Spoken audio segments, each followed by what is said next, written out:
தாண்டி கதவை திறக்கணும்.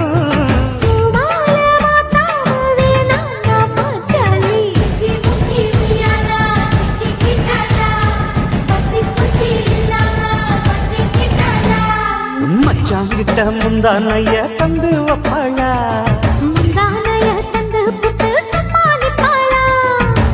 பல நாள் பசி இருக்கு விருந்து வப்பாளா,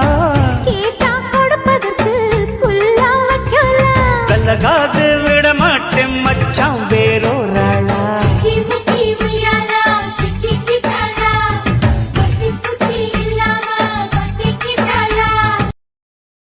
Download ShareChat.